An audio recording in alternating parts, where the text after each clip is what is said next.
मुझे बताई थी, पहले बताई थी मैंने पोमोलॉजी। क्या बताई थी? दूसरी बताई थी हॉर्टिकल्चर। क्या बताई थी? हॉर्टिकल्चर। तीसरी बताई थी फ्लोरिकल्चर। तीसरी क्या बताई थी? फ्लोरिकल्चर।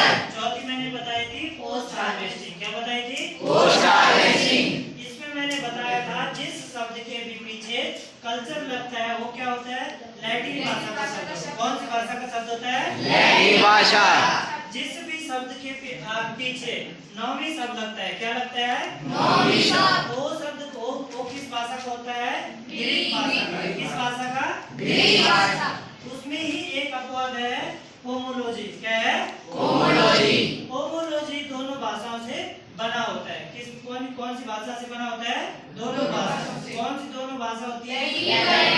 ग्रीक भाषा से। समझ गए? Yes sir. तो ग्रीक भाषा से अगर चारों ऑप्शन में अगर मान लीजिए तुम्हारे पास ऑप्शन आता है, आपके पास ग्रीक भी आता है, लैटिन भी आता है और फ्रेंच आता है या चाइनीज आता है, तो आपको कौन सी भाषा को वरीयता देनी है? लैटिन। किस भाषा को? लैटिन। मैंने पहले कहा है कि लैटिन भाषा एक शब्द हो कल्चर जिसमें लग जाता है। कल्चर का मतलब होता है कल्टीवेशन या हिंदी में उसे कह सकते हैं खेती करना या कर्षण करना। खेती करना या कर्षण करना। समझ रहे हो? अब पोमोलॉजी में जिसमें फलों का अध्ययन किया जाता है उसे क्या कहते हैं? पोमोलॉजी कहते हैं। क्या कहते हैं? Pomology. Cultivation of fruit is called क्या होता है? पोमोलॉजी। ठीक है, cultivation of fruit is called pomology. समझ गए? दूसरा फ्लोरिकल्चर, जिसमें सब्जियों का अध्ययन किया जाता है उसे क्या कहते हैं? Horticulture.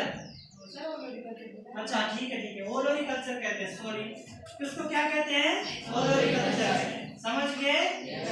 Cultivation of vegetables is called floriculture. समझ